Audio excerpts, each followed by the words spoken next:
Sir praise lord sir. Praise sir ముందుగా చెప్పండి sir, ఈనాడు తిరుపతి లడ్డు విషయమై ప్రపంచవ్యాప్తంగా తెలుగు ప్రజలలో ఒక పెద్ద చర్చనే జరుగుతుంది. ఇది అటు ఇటు పోయి క్రైస్తవుల మీదికి హిందువులను ఉసిగొలిపే దిశగా ప్రయాణం చేస్తున్నట్టుగా కనబడుతుంది. ముఖ్యమంత్రి, డిప్యూటీ సీఎం వారి లెవెల్లో ఉన్నటువంటి వారు కూడా అలాంటి ఒక పౌరుష పదజాలాన్ని వాడుతున్నటువంటి పరిస్థితి. ఈ యొక్క తిరుపతి లడ్డూలో దాని అంశాన్ని సంబంధించి క్రైస్తవులకు ఏం సంబంధం? ఒకవేళ నెయ్యే కలిసిందో కొవ్వే కలిసిందో ఒకవేళ కలిస్తే దాన్ని తినడం వల్ల అంత అపవిత్రత అనేది కలుగుతుందా? దీని మీద మీరు ఇచ్చేటువంటి క్లారిటీ. మొట్టమొదటి విషయం, ఒకవేళ తిరుపతి లడ్డూలలో ఎద్దు కొవ్వు, ఆవు కొవ్వు లేకపోతే పంది కొవ్వు ఇది కలిసింది అని చేస్తున్న ఆరోపణ నిజమైతే కనుక అది చాలా చాలా తీవ్రమైన నేరం. ఒకవేళ అలా జరిగి ఉంటే చాలా పెద్ద నేరం అది. మరి ఆవు యొక్క పాలు తాగుతారు, ఆవు యొక్క పేడ పవిత్రము, ఆవు యొక్క మూత్రము పవిత్రము, కనుక ఆవు కొవ్వు కలిపితే కూడా ఏమైంది అని కొందరు మాట్లాడుతున్నారు. అది కాదు అక్కడ పాయింట్, అది కాదు. ఇప్పుడు తల్లి పాలు తాగుతాము, తల్లి కొవ్వు తినం కదా. పాలనేవి ప్రకృతి సిద్ధంగా బయటకు వస్తాయి ఒక బిడ్డ తాగడానికి. అక్కడ ఆ తల్లి గాయపడదు. కానీ కొవ్వు బయటికి తీయాలంటే చంపాలి. అక్కడ జీవహింస అనేది ఇన్వాల్వ్ అయి ఉన్నది. ఇంకా పందిదంటే ఇంకా అసహ్యం. ఒక జంతువును చంపి దాన్ని హింసించి దాంట్లోంచి కొవ్వును తీసి దాంతో ఆయిల్ లాగా తయారు చేసి నెయ్యిలో కలిపారు అనేది. మరి తిరుమల తిరుపతి దేవస్థానం అది వైష్ణవ పుణ్యక్షేత్రం. అక్కడ వాళ్ళు ఎప్పుడు కూడా ప్రసాదంలో మాంసాహారం పెట్టరే, నిషిద్ధం. కాబట్టి ఒకవేళ కొన్ని దేవతల అర్చనల్లో, కొన్ని దేవతల ఆరాధనలో మాంసాహార నైవేద్యమే పెడతాం, గ్రామ దేవతలు. అలాంటి చోట ఈ ఇష్యూ ఉండదు. అలాంటి చోట కొవ్వు కలిపినా ఏది కలిపినా వాళ్ళు ఏం అసలు జంతువునే తింటారు కాబట్టి. కానీ ఇక్కడ అసలు నాన్ వెజిటేరియన్ మాంసాహారం అయినటువంటి ఒక పుణ్యక్షేత్రంలో జంతువులను హింసించి చంపి వెలికి తీసిన కొవ్వును కలిపారు అనేది, అది పాలు, మూత్రము, పేడ పవిత్రం అనే దానికి దీనికి ఎక్కడ సంబంధం ఉంది, ఎక్కడ పోలిక ఉంది? అవన్నీ పవిత్రం అనేది వాళ్ళ నమ్మకం. గోమూత్రము, గోమలము అవన్నీ కూడా చాలా పవిత్రం అనేది కొంతమంది హిందువుల నమ్మకం. అయితే అంత మాత్రాన ఆవులను చంపేసి దాని కొవ్వు తీసుకొచ్చి కలిపి లడ్డూలు చేసుకోమని కాదు. ఆ పాయింట్ రాంగ్ అది. ఒకవేళ అలా కలపడం జరిగి ఉంటే, ఒకవేళ అంటున్నా మళ్ళీ నొక్కి, ఒకవేళ జరిగి ఉంటే అది చాలా క్షమించరాని నేరము. దాని మీద సిబిసిఐడి ఎంక్వైరీ జరగాలి. బాధ్యులు ఎవరో వాళ్ళను కఠినంగా శిక్షించాలి. కానీ అసలు అలాంటి కల్తీ నెయ్యితో వెజిటబుల్ ఆయిల్ కానీ యానిమల్ ఫ్యాట్ కానీ కలిసినటువంటి కల్తీ నెయ్యితో లడ్డూలను చేసి భక్తులకు తినిపించడం అనేది జరగనే లేదు అనేది చాలా మంది పెద్దలు, సంబంధిత అధికారులు వాళ్ళందరూ చెప్తున్నారు. ఇప్పుడు వీళ్ళు చంద్రబాబు నాయుడు గారు, ఎన్డీఏ గవర్నమెంట్ ఇస్తున్న పిక్చర్ ఏంటంటే, గత 5 సంవత్సరాలు ఒక క్రైస్తవుడికి మేము అధికారం ఇచ్చినందుకు మా తిరుమల తిరుపతి పుణ్యక్షేత్రం యొక్క ఆ పవిత్రతనే వాళ్ళు దెబ్బతీశారు. కావాలని పనిగట్టుకుని జగన్మోహన్ రెడ్డి గారు, మాజీ ముఖ్యమంత్రి, ఈ విధమైనటువంటి దుశ్చర్యకు పాల్పడ్డారు. మన హైందవ ధర్మమే నాశనం అయిపోతుంది, సనాతన ధర్మానికి వ్యతిరేకంగా పనిచేశారు. ఇలాగా మరి చంద్రబాబు నాయుడు గారు, పవన్ కళ్యాణ్ గారు వాళ్ళు జగన్మోహన్ రెడ్డి గారి మీద దుమ్మెత్తి పోస్తున్నారు. కానీ అసలు యాక్చువల్గా అలా జరగనే లేదు, జరగడానికి అవకాశం లేదు. అలాంటి కొవ్వో లేకపోతే వెజిటబుల్ ఆయిల్ ఏదో కలిపినటువంటి ఆ నెయ్యిని ఆ టీటీడీ అధికారులు యాక్సెప్ట్ చేయనే లేదు. అది దాని నాణ్యత లేదు, సరిగ్గా దాని యొక్క ప్యూరిటీ క్వాలిటీ బాగోలేదు అనుకున్నటువంటి ప్రతి ట్యాంకర్ను కూడా వాళ్ళు వెనక్కి తిప్పి పంపించేశారు. దాన్ని వాళ్ళు తీసుకొని ఆ పాకశాలకు దాన్ని పంపించి దాంతోనే లడ్డూలు తయారు చేయించి ప్రసాదంగా పంచి పెట్టినటువంటి దుండగము జరగనే లేదు. అట్లా జరగడానికి అవకాశం లేదు.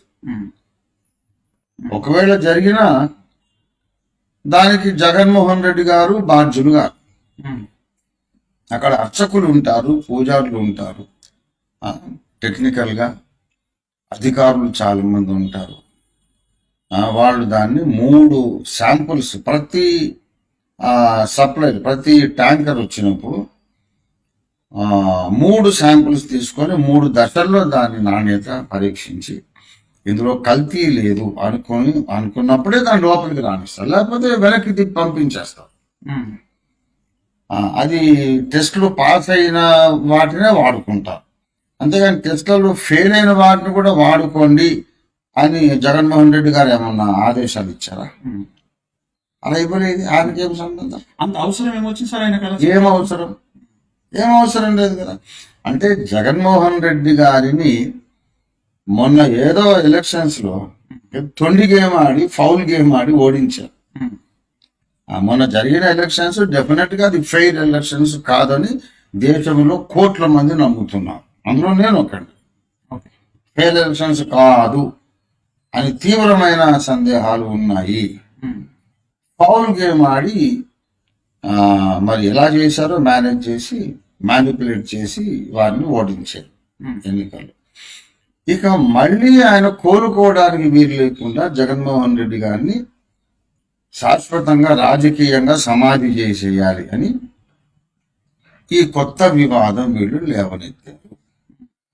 ఇంకోటి, చంద్రబాబు నాయుడు గారి 100 రోజుల పాలన మీద ప్రజలందరూ తీవ్ర అసంతృప్తితో రగిలిపోతున్నారు. ఆ సూపర్ 6 గ్యారంటీస్ అనేవి ఆయన ఏం పట్టించుకోలేదు, రుణం మాఫీ అనేది జరగనే లేదు, ఎన్నెన్నో ఆయన ఇచ్చిన హామీలు ఒక్కటి కూడా నెరవేర్చలేదు 100 రోజుల పాలన. కనుక జనాలు మెల్లిగా అసంతృప్తి పెరుగుతా ఉంది. ఎప్పుడైతే జనాలు తిరగబడే అవకాశం వచ్చిందో వాళ్ళ దృష్టిని డైవర్ట్ చేయడానికి, మళ్లించడానికి, ఇదిగో మన మతానికి ద్రోహం జరుగుతోంది, ఆ హిందూ మతానికి ప్రమాదం వచ్చింది, ఒక క్రైస్తవుడికి మనం ముఖ్యమంత్రి పదవి ఇస్తే మన ధర్మాన్ని ఇలా అవమానించడం లేని ఇష్యూ ఒకటి క్రియేట్ చేసి చంద్రబాబు నాయుడు గారు తన వైఫల్యాలు కప్పిపెట్టుకోవడానికి ఒక క్రిస్టియన్ ముఖ్యమంత్రి అనే పేరిట రంగు పులిమారు. అంటే మన ధర్మానికి ఎంత ద్రోహం జరుగుతుందని ఈయన వైఫల్యాల గురించి ప్రజలు మాట్లాడరు అనే పాయింట్. కానీ ఒక విషయం ఏంటంటే, ఇది ఎన్డీఏ కూటమి యొక్క అజెండాలో భాగము. ఇప్పుడు ఎన్డీఏ కూటమి ప్రజల్లో పలుకుబడి కలిగి ఉండాలంటే, ప్రజల్లో వాళ్ళు వేళ్ళూనుకొని స్థిరపడాలి, బలపడాలంటే వాళ్ళ నినాదం ఏంటంటే, హిందూ ధర్మానికి ప్రమాదం వచ్చింది, ముస్లిముల ద్వారా, క్రైస్తవుల ద్వారా మన ధర్మానికి ప్రమాదం వచ్చింది అని ప్రచారం చేయాలి. ఇది ఎన్డీఏ యొక్క ఎజెండా. అప్పుడు హిందువులందరూ ఒకటై ఓటు బ్యాంకుగా ఉండి మళ్ళీ వీళ్ళను అధికారంలోకి గద్దె మీదకి ఎక్కిస్తారు. మరి మనకు వచ్చిన ప్రమాదం ఏమీ లేదు అని అంటే కనుక ఓటు బ్యాంక్ ఉండదు. కనుక అలాంటిది ఏదో ఒకటి ఇష్యూ అనేది ప్రజల్లో ఎప్పుడు క్రియేట్ చేస్తూ ఉండడం ఈ ఎన్డీఏ యొక్క కూటమి యొక్క అజెండా. అంతేగాని జగన్మోహన్ రెడ్డి గారు క్రైస్తవుడే కావచ్చు, ఎవరైనా కావచ్చు, కానీ ఒక మతానికి చెందిన పుణ్య క్షేత్రంలో ఇంత దుర్మార్గంగా దాంట్లో వాళ్ళ విశ్వాసాలకు వ్యతిరేకంగా వాళ్ళను గాయపరిచేటట్టు, వాళ్ళ మనోభావాలు గాయపరిచేటట్టు సో ఆయన ఒక అపవిత్రమైన పదార్థాలను నెయ్యిలో కలిపి లడ్డూలు చేసి బలవంతంగా తినిపించాడు. అటువంటి దుర్మార్గము ఎవరు చెయ్యరు. సో వాళ్ళ విశ్వాసం వ్యక్తిగతంగా ఏదైనా కావచ్చు, కానీ వేరే వాళ్ళ పుణ్యక్షేత్రాల్లోకి జొరబడి వాళ్ళకి అసహ్యమైన పనులు వాళ్ళ చేత చేయించడం అనేది జగన్మోహన్ రెడ్డి గారు అసలే చేయరు. అందువల్ల ఆయనకి ఏమి లాభం లేదు. అంత తెలివి తక్కువ పని, దుర్మార్గ పని వైఎస్ జగన్మోహన్ రెడ్డి గారే కాదు, ఈ దేశంలో ఏ భారతీయ పౌరుడు కూడా, ముస్లిం గాని, హిందువు గాని, క్రిస్టియన్ గాని ఎవరు కూడా చెయ్యరు. ఇది చంద్రబాబు నాయుడు గారు ఎన్డీఏ కూటమి వాళ్ళ సర్వైవల్ కొరకు పుట్టించిన ఒక అబద్ధం రాజకీయ డ్రామా. త్వరలోనే నిజాలన్నీ బయటకు వచ్చాయి. ఇప్పుడు ఈ విషయంలో ప్రజలు ఎలా ఆలోచిస్తారు అనుకుంటారు అంటే అని గమనిస్తున్నారు కదా. అయ్యో, చంద్రబాబు నాయుడు గారి పరువంతా ఆయనే తీసుకున్నారు. ఆయన మీద చాలా ఉన్నతమైన గౌరవం ఉన్న వాళ్ళు కూడా తల పట్టుకొని కూర్చున్నారు. ఏంటండి ఇంత సిగ్గు విడిచి నిర్లజ్జగా అబద్ధాలు ప్రచారం చేస్తున్నారు. ఇప్పుడు ఏమంటున్నారు, special investigation team state government వారు సిట్ అపాయింట్ చేస్తాం అంటున్నారు. అయితే ఈ సిట్ అపాయింట్ చేస్తాము అని చెప్పడానికి వారం రోజుల ముందే ముఖ్యమంత్రి గారు కల్తీ జరిగింది నిజమే అని ప్రకటించేశారు. నువ్వు స్పెషల్ ఇన్వెస్టిగేషన్ టీమ్ రిపోర్ట్ ఇచ్చిన తర్వాత ప్రకటిస్తావా, లేకుంటే ముఖ్యమంత్రిగా మీరు ముందే ప్రకటించేసి తర్వాత ఇన్వెస్టిగేషన్ అపాయింట్ చేస్తావా? నువ్వు ప్రకటించేసిన తర్వాత ఈ సిట్ ఏం చేస్తుంది? ఇన్వెస్టిగేషన్ అంటే ముఖ్యమంత్రి చెప్పేది అబద్ధం అని చెప్పాలన్నా వీళ్ళు చెప్పగలరా? ఆయన కింద పనిచేసేవాడు కదా, ముఖ్యమంత్రి గారు చెప్పింది నిజమే అని చెప్పి చెప్పాలి. మరి ఎందుకు అంటే ఇదంతా కూడా మరి పాపం ఆయన వయసు మీద పడినందుకు. ఒకప్పుడైతే ఉమ్మడి ఆంధ్రప్రదేశ్ పరిపాలించినప్పుడు చంద్రబాబు నాయుడు గారు was one of the best chief ministers, మంచి అడ్మినిస్ట్రేటర్. కానీ ఎందుకో మరి ఇప్పుడు వయసు మీద పడ్డందుకో ఎందుకో తెలీదు, ఆయన కొన్ని పొరపాటు నిర్ణయాలు తీసుకుంటున్నారు, పొరపాటుగానే చేస్తున్నారు.